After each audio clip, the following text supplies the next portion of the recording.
Well, thank you so much to everyone for being here. I'm really excited to talk about witches. I always am. And so tonight I'm going to be talking about the witch wife in 20th century literature, television and film. And I have titled this short talk, Cheerfully Empowered. And it's really a question because when I'm thinking about these witch wives throughout the 20th century, I do like to think, are they empowered? Are they empowered women or are they not? So that's just something to keep in mind as I go on.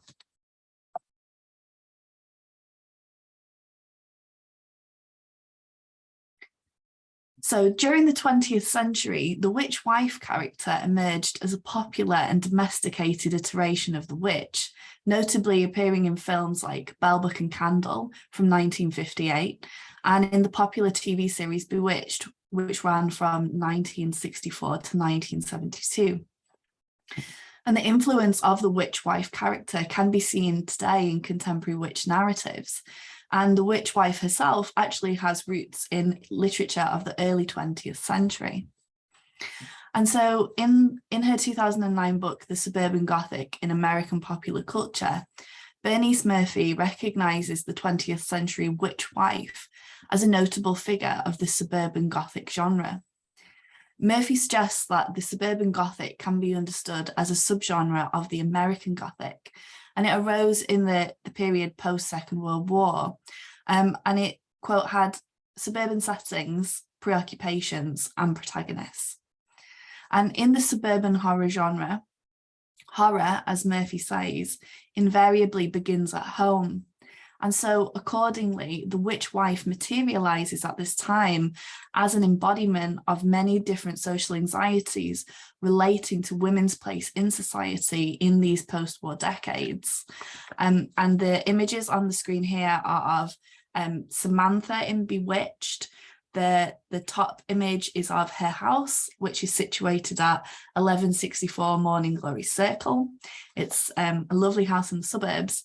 And the image below is an image of Samantha, typically at work with, hosting events and doing her housewife duties.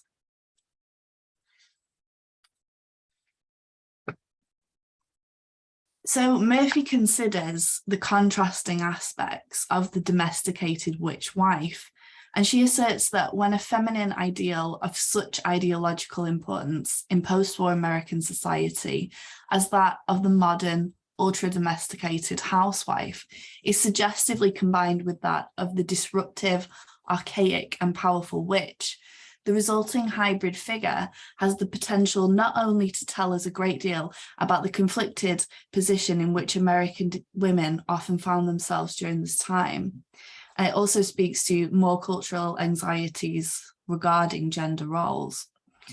And so, as writer Anne Oakley details in her 1974 anthropological study titled Housewife, during the Second World War, in the USA and in the UK, married women had constituted the chief reserve of labour, and they balanced the role of housewife with the role of productive worker. And during the war, women were encouraged to become agricultural workers and factory workers, and they took on paid work that was usually done by men. Through advertising, cultural icons like Rosie the Riveter and the Land Girls demonstrated that women could, and indeed should, work in the industry to help the war effort. As Oakley explored, these significant societal and economic changes, as well as the radical shift in the gender distribution of employment, encouraged society to consider the role that women would have post-war. Crucially, women were only actually encouraged to take on the men's work while the men were away. And so when the men returned from the war, when the war had ended, women were expected to leave their work positions, their paid positions, and they were expected to return to the domestic sphere and to, the role of the housewife and homemaker, most importantly. And so in her study of gender roles in the mid-20th century, Maria Arrigay-Sastre notes that the image of the happy housewife is a crucial part of the cultural climate of post-war Britain, and this can also be seen in American culture. So the images here show, the one on the left shows you know, the land girls, encouraging women to join the land service. And this was used during the war. And then after the war, you can see on the right, the advertising went back to this very domesticated role for women. You know, it emphasizes that a woman should be in charge of the family's nourishment and should be a homemaker primarily.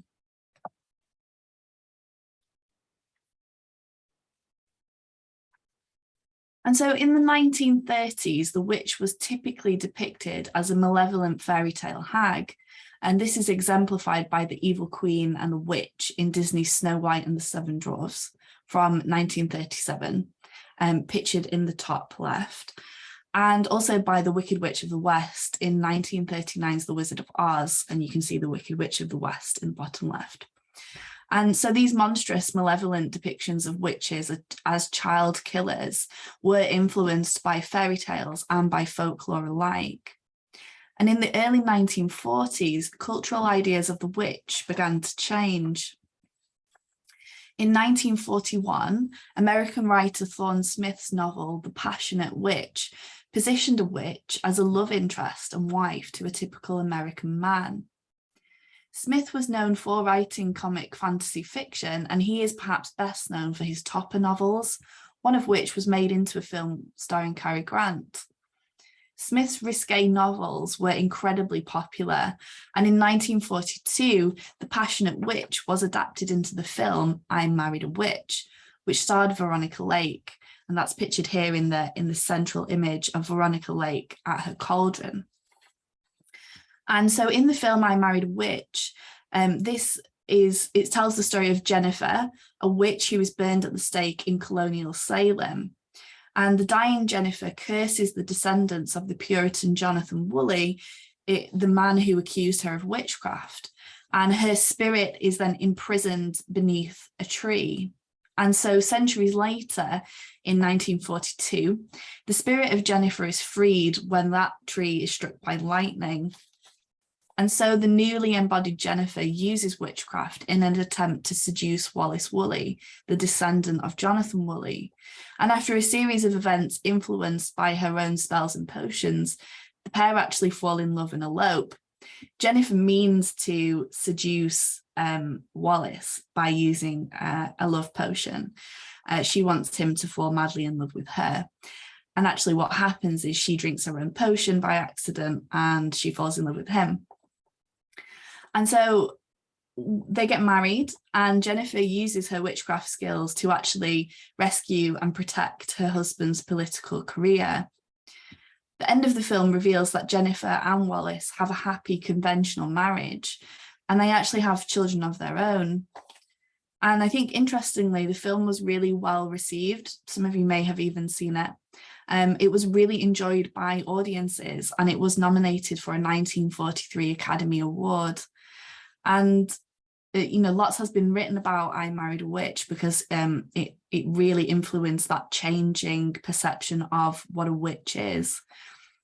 And Marian Gibson writes that this emergent witch wife character, this is the point whereby there's a shift and we see the previously malevolent witch tamed through marriage.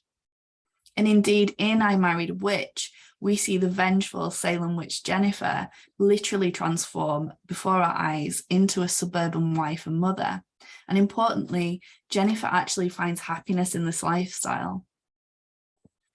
And in the years after I Married a Witch, more and more witches as wives began to feature in literature, film, and television. In the early mid-20th century, witch wives appeared in both romantic comedies and in Gothic and horror texts. Science fiction writer Fritz Leiber, he wrote the award-winning horror novel Conjure Wife, and this offers another witch as a housewife character in this American post-war period.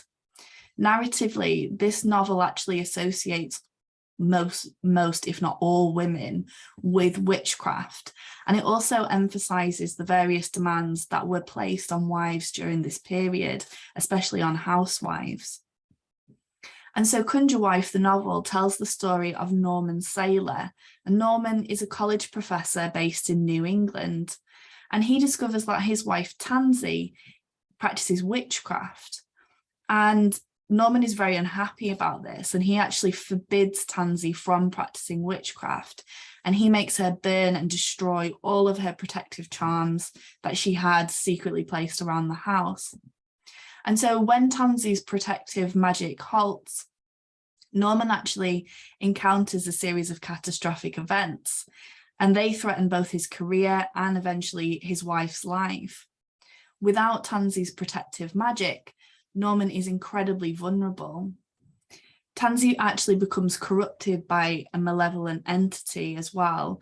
And so in order to save his wife and to save the other residents of their community, Norman actually must himself turn to a form of witchcraft in order to save people's lives and destroy this evil entity. And interestingly, throughout the narrative and as the story goes on, Norman becomes very suspicious and maybe even paranoid about women generally. He believes that all women have the potential to be witches. He believes that most women actually are witches. And he even suspects his young female students of being, susceptible to witchcraft. And I think a point in this story, Norman actually learns that all of the other faculty members at the college, their wives are also practicing witchcraft in order to ensure the professional successes of their husbands. So it actually is common practice in Conjure Wife. And at the end of the novel, Norman saves the day and he saves Tansy, his wife, and he rescues the community from the evil that has been born from the wives' practice of witchcraft. And Conjure Wife was published in serial form in 1943 in a publication called Unknown Worlds, which is an American fantasy fiction magazine. And this serialization proved exceptionally popular.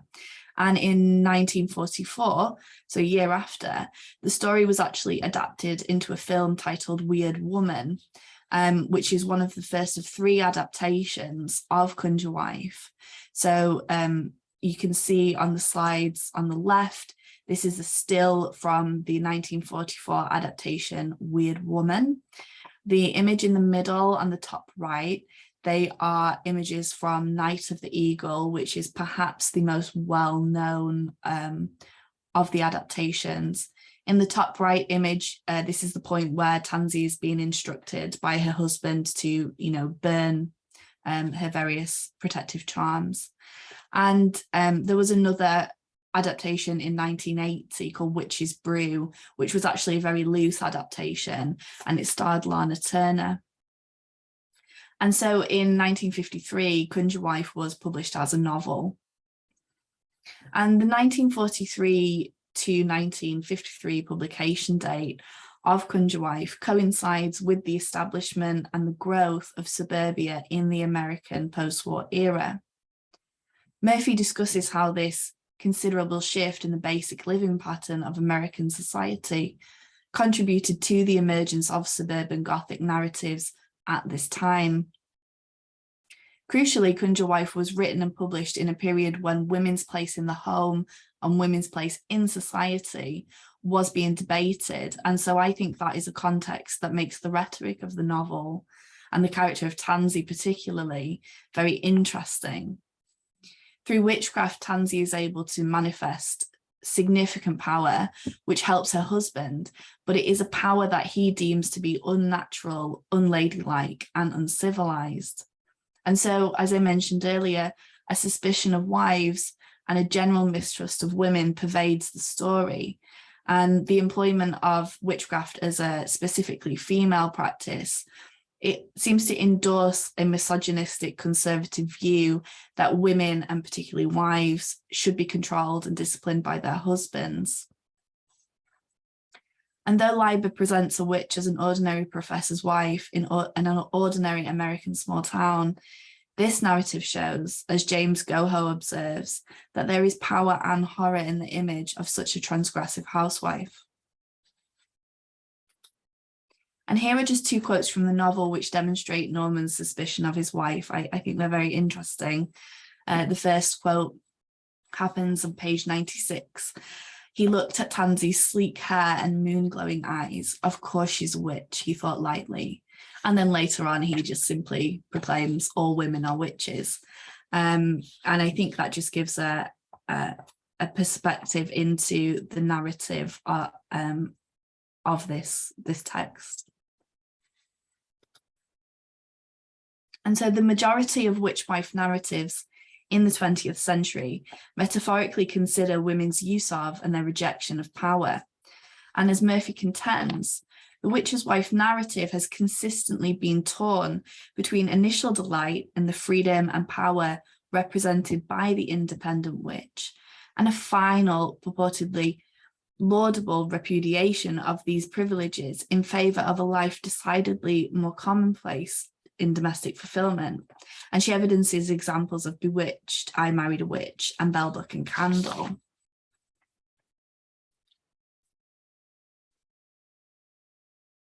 And so on to Bell, Book and Candle. And based on John Van Druten's 1950 play, the 1958 film Bell, Book and Candle presents witch and shop owner Gillian, who is shown on the left. She's played by Kim Novak, and she romantically pursues her neighbour Shep, who is played by Jimmy Stewart.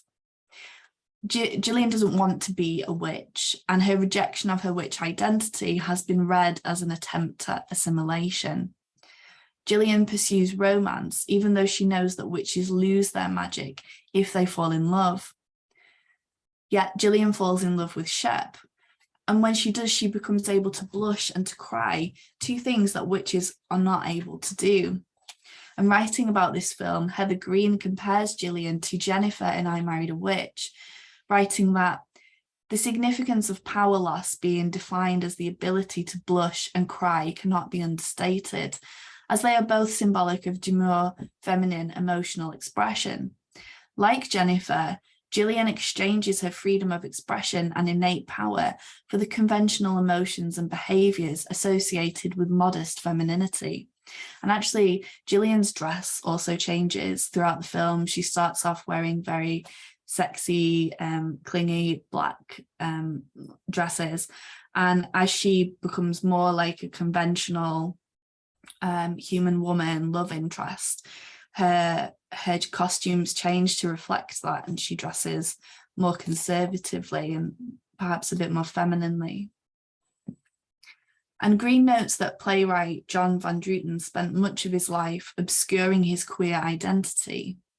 The subtext in the film, that witches must keep their identity a secret as to avoid judgment and persecution in the conservative culture of 1950s USA, mirrors the real-life experiences of queer people at this time. In this narrative, witchcraft is transgressive, and the witch is indeed tamed by marriage, as Marion Gibson suggests. So these images may be familiar to some people if you have seen Bewitched. And Bewitched, it ran from 1964 to 1972, and it is perhaps the most famous witch-wife narrative.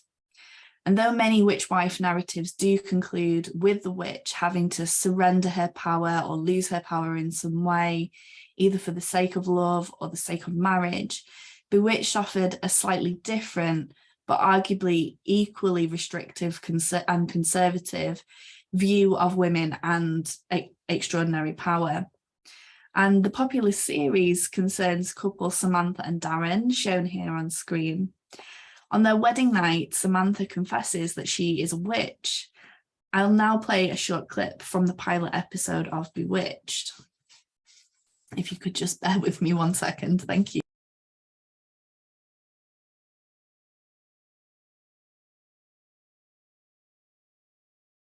You're muted. I'm muted, thank you.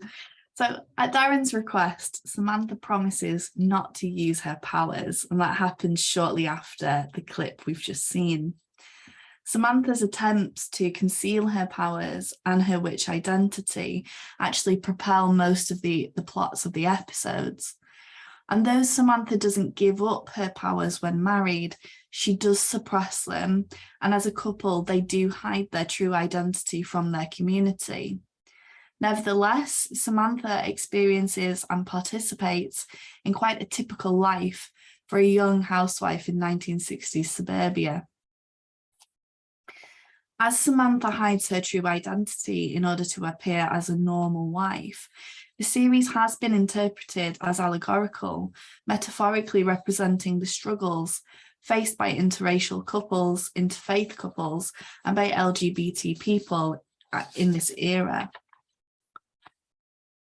And as a witch character, Samantha both acknowledges the stereotypes associated with witches in culture, and she also works to educate Darren about his various prejudices. Though she's a dutiful wife to Darren, she does have a radical power, and that's demonstrated by her secretive use of magic, and she often uses that to try and save time with housework, among other things.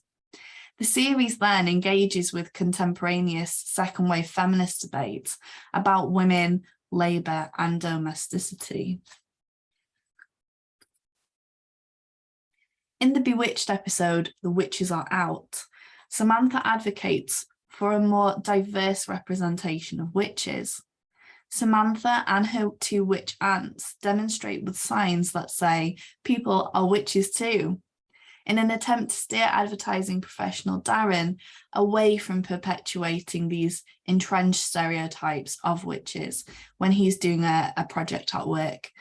So Darren works in advertising on Madison Avenue. He's kind of like Don Draper before Don Draper, and Samantha is his Betty.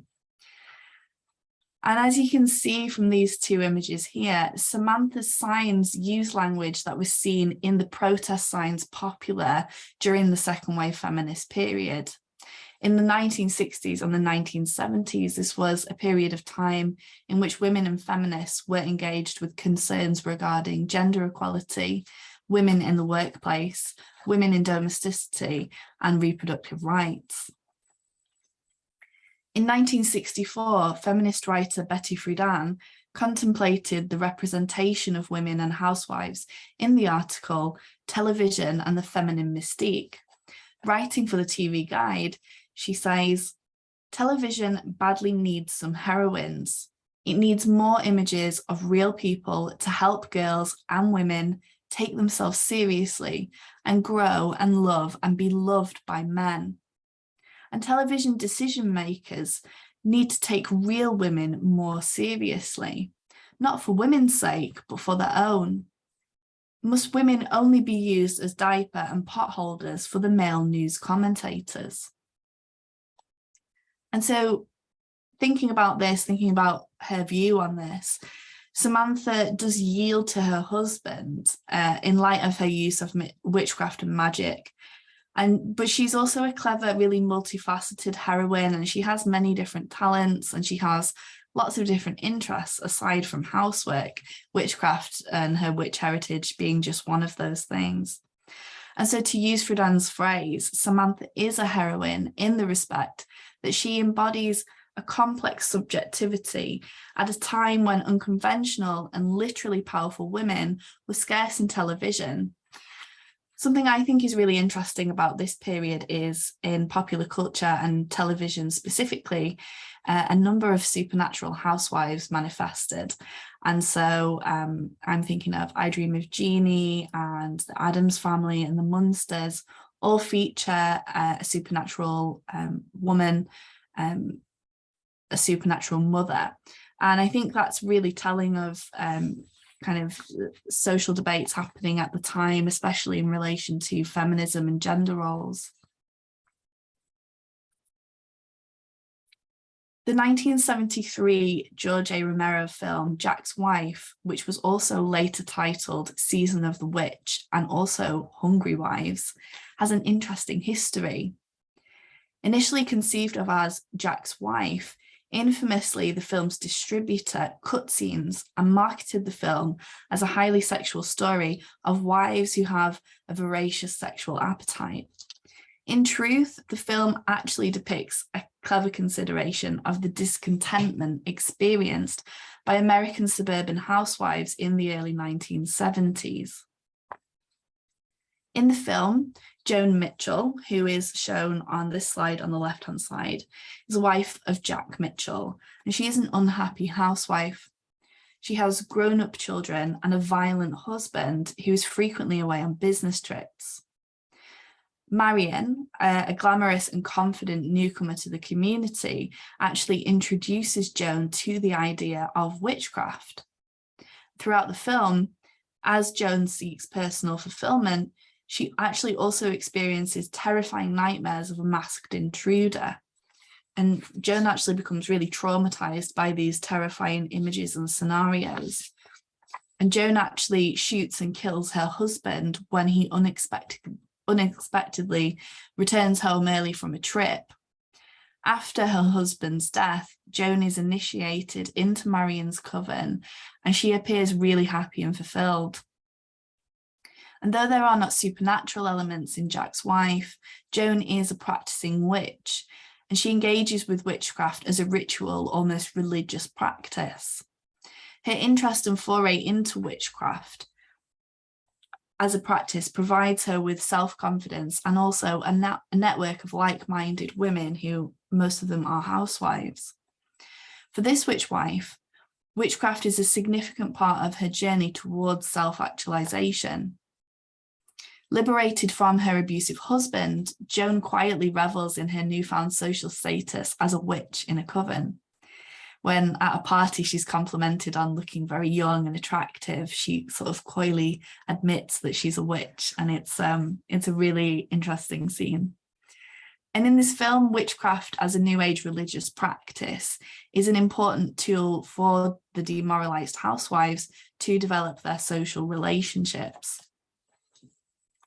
Diane Purkis notes in The Witch in History that women who entered modern witchcraft after the second wave of the women's liberation movement saw traces of what an earlier generation of women had made, a religion that might really offer a corrective to patriarchal religious practices, a real place for female creativity and imagination. I argue that this is what Joan appears to find through witchcraft in the film. Onto The Witches of Eastwick. John Updike's 1984 novel, The Witches of Eastwick, depicts three witches who use their supernatural powers in accordance with their romantic desire. These witches, Alexandra, Jane, and Suki, embody and actually almost justify, through their selfish and vengeful actions, societal fears. As Susan Faludi theorizes, that these fears reflect fears of liberated women who use their power for self-gratification rather than self-determination. And this novel, in my perspective, offers a very male-centric consideration of what liberated, unconventional, divorced women might use their power for in their emancipation. All three witches use their powers to conjure a male suitor, and they subsequently become involved with the charismatic character Daryl Van Horn, and they are effectively in a polygynous relationship. The trio use witchcraft vengefully. They use it to cause harm to the other women of Eastwick, often in response to their own complex romantic pursuits. The narrative and the way in which the witch's power is imagined does speak to a cultural fear of corrupt female power. The 1987 adaptation starring Cher, Michelle Pfeiffer, Susan Sarandon, and Jack Nicholson remains mostly faithful to the source material, though there are some differences, and the film does seem to play up the devil-like characteristics of Jack Nicholson's character Daryl more so than the novel. Through their polygynous relationship in the film, the witches become like wives to Daryl, eventually each having a child with him.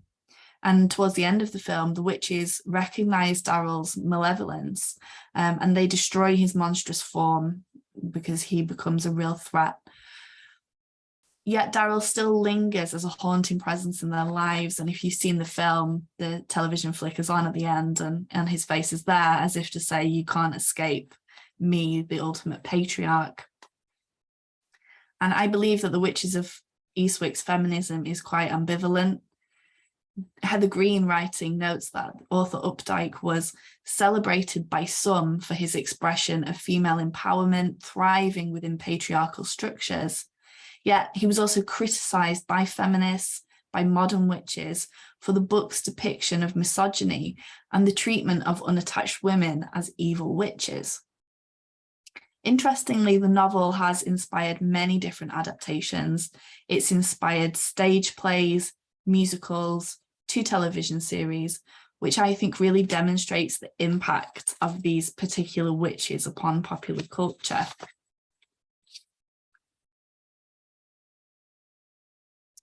And so on to Charmed, which many people here may be familiar with. Charmed ran from 1998 to 2006, and this American fantasy drama series was created by Constance M. Burge, and it follows 3 sisters initially, Prue, Piper, and Phoebe, who are also known as the Charmed Ones. And these sisters discover they are witches and inheritors of a long line of matrilineal power, which is passed from mother to daughter. And these witches are decidedly benevolent. They actively use their powers to protect innocent people from forces of evil.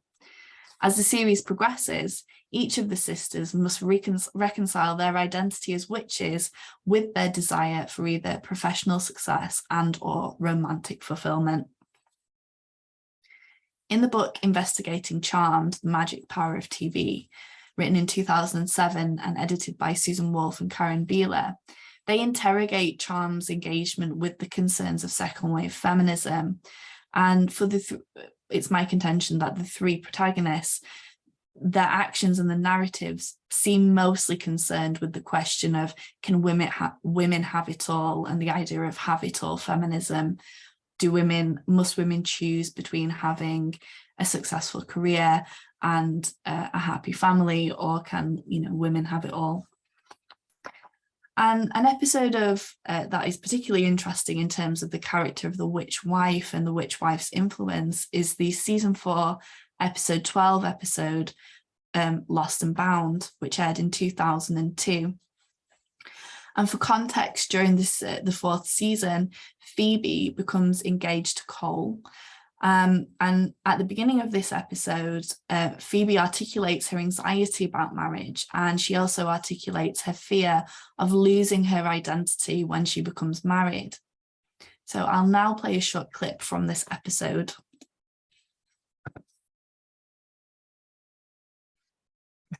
So when Phoebe wears this heirloom engagement ring given to her by Cole, they don't know that it's actually cursed. And so the curse takes effect and she gradually turns into a traditional 1950s suburban housewife, complete with the black and white appearance.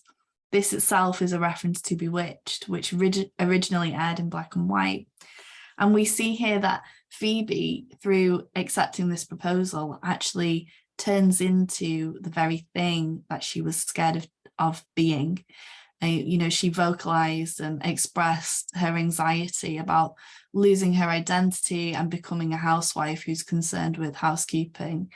And this is exactly what happens in the episode. As part of this transformation, Phoebe becomes preoccupied with things she didn't usually or previously care for, including cooking, baking, and housekeeping. And she ceases to take an interest in protecting innocence, which had previously been her main drive. In this episode, the character of Samantha from Bewitched and the stereotype of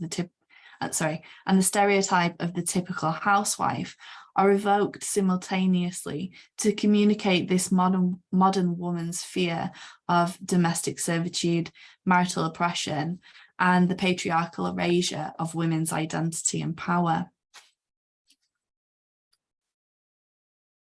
Onto The Love Witch. Anna Biller's 2016 film The Love Witch depicts Elaine, a woman who has been, quote, reborn as a witch following the death of her husband. Like the witches in Eastwick, Elaine comes into her witchhood after her husband's demise, and she primarily uses her witchcraft and power to attract men. For Elaine, finding the perfect partner is of the utmost importance. In fact, it's her life goal. At the film's end, amid various fatalities and injury and trauma, Elaine actually imagines herself at her fairy tale wedding. And this image on the left, this is actually a scene from the film in which Elaine and her partner Griff, they come upon a Renaissance fair and they actually have a mock wedding. And so later on in the narrative, as I mentioned, when Elaine is really suffering and there's been a lot of tragedy, she actually imagines herself in this fantasy as a bride and a wife. It seems that Elaine, like other witch wives, cannot be both powerful witch and happily married, as she's actually denied a happy ending in the narrative of the film.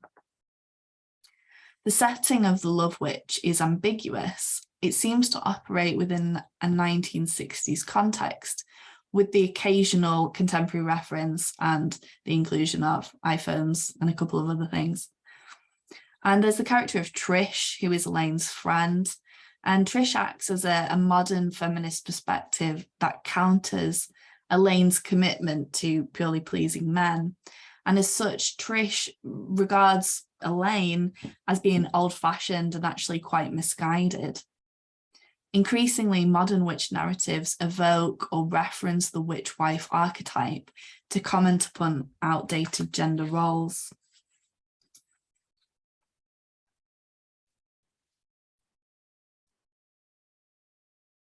Netflix's series The Chilling Adventures of Sabrina, which ran from 2018 to 2020, further alludes to the disempowered witch wife character of the 20th century. When matriarch and witch Zelda Spellman marries the antagonistic patriarch Father Blackwood, he actually takes away her witch powers with a charmed jewelry box, which she's pictured holding in the right image. Zelda transforms from a powerful, independent witch into a stereotypical 50s housewife, and she becomes preoccupied with 1950s style dresses and petticoats, and with, hosting afternoon tea and that kind of thing, making sure that her guests are well catered for, and she becomes the epitome of a wonderful hostess, when previously, Zelda had been in a position of authority, very strong-willed, and also very committed to her religion, which is satanic witchcraft. And though this transformation is only temporary for Zelda, it just happens in one episode, the eradication of her power and her sense of agency alludes to the oppression of women in the 20th century. Again, the plot communicates a cultural inability to consider the married woman as a person who has radical and self-governing power. Adapted from the Marvel Comics characters, the 2021 series WandaVision concerns superheroes Wanda Maximoff and Vision as they live an idyllic suburban life, or so it seems. As the episodes progress, the characters' reality starts moving through different decades of television styles, and the series itself commences with the episode filmed before a live studio audience. That's the title of the episode, and this is an image on screen from that episode. And the characters are depicted in the 1950s. And this episode and the following episode evoke Bewitched, both narratively and visually. Wanda, who is also known as Scarlet Witch, is a suburban witch housewife who must conceal her powers. She uses her powers secretly in the same way that Samantha does to help with housework and domestic duties. And her costume in the first two episodes is that of a 1950s and then 1960s housewife. Like Samantha, Wanda is a woman who must conceal her identity for the sake of her and her husband.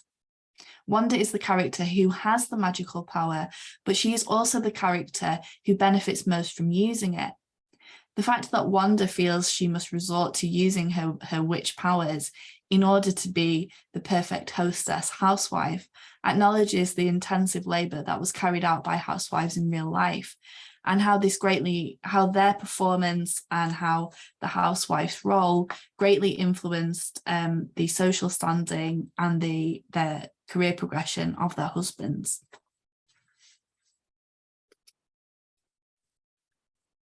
Between 1941 and 2000, the witch wife, as a character, advanced from being a dangerous, transgressive woman to become an evocation of the oppressed, domesticated woman. In post-war Britain and America, the witch housewife manifests a dangerous threat from within the home, especially to her husband. In the second wave feminist period, witch wife narratives present women who seek and actually harness extraordinary radical power. At the turn of the century, as it approached the millennium, the witch wife becomes a visual symbol of the oppressed housewife. In each iteration, the witch wife character demonstrates tensions regarding femininity, domesticity, and power. And I feel like this is a great quote from Marian Gibson about the witch wife and her legacy, but also her creation. And so she writes, if we want to understand how America feels about witches in the 21st century, we must look back at the origins of a new 20th century story about them. And we must start with the place where the old story of the witch as satanic temptress meets the new, the witch as a cheerfully empowered wife, mother, or sister, every woman. The witch wife of the 20th century continues to shape our cultural understandings and portrayals of the witch. Thank you so much for listening. And here I have some work cited. I know that I had asked about that in the chat. If you want to find me on Twitter at Reading Witches, I'd be happy to share this with you and any more recommendations. And here are the primary texts that I talked about, in case you were interested in any of the films or any of the novels that I mentioned.